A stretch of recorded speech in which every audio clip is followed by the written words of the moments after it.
Speaking of new material, sir, let's go to your story, the Labo Mm, story. mm, Labo is very familiar. I grew up with the tale of Maria Labo nga ginahadlok sa akong sang mama ko para mapuli ko alas mm. 6 ng gabi kaya aran ko sa gwa. But how were you enriched the story sa mga way pa nakabasa. Mm. I'll post the link sa YouTube.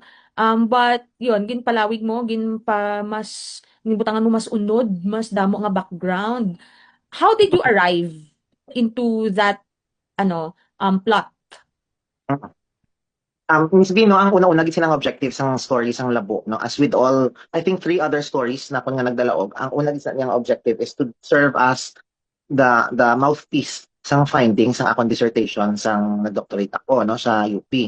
So ang ina nga dissertation ko is focused on nga ginatawag ang mga copies noon nga aswang, no? So the theories ini siya nga man nga na-attach ang aswang nga ina sa kapis noon. So may nagwa nga tatlo ka theory. Ang una nga theory is tungod sang pag-discredit sa mga colonial masters naton sa mga babaylan, mga local healers naton. Gina-discredit nila ina ang local healers na kay para mapabulong sa ila dala nga western or European, modern medicine.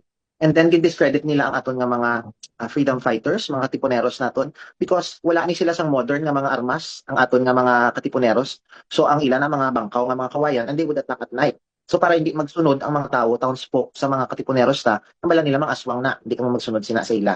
And then finally, ang ikatlo nga theory ko nga man na-attach sa copies is because of the dystonia nga sakit. No, you're familiar with that, I think. Manay dystonia, lubag ang tawag sina din nila sa amon. And it's endemic in a municipality here in Panay. So tanan nga sakit, tanan nga lubag nga sakit sa bilog nga Pilipinas. Kung i-trace mo ang iya pamilya, mabalik ka sa Panay. Tuod? Yeah. So diri gid na siya halin. No, ang Pan-eye dystonia. Kasi ang symptoms niya sina nagaduwa imo dila, gaduwali mo dila, ganilaway ka, imo mata gabutlog, galubag, ng mga lawas. So and then ang mga victims sini nga sakit, no, wala sila nag-expose ang sarili nila during the daytime kay uya sila, makita sila sa mga tao. Kaya gabi sila nagagawi.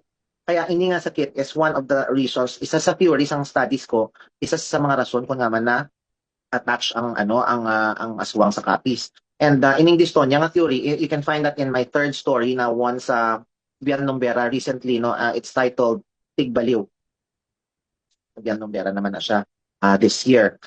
So gani kung ginapamangkot mo ako kung ano ang kung paano ko ginpadalom, kung ginpadamol pagit ang plot ni Maria Labo.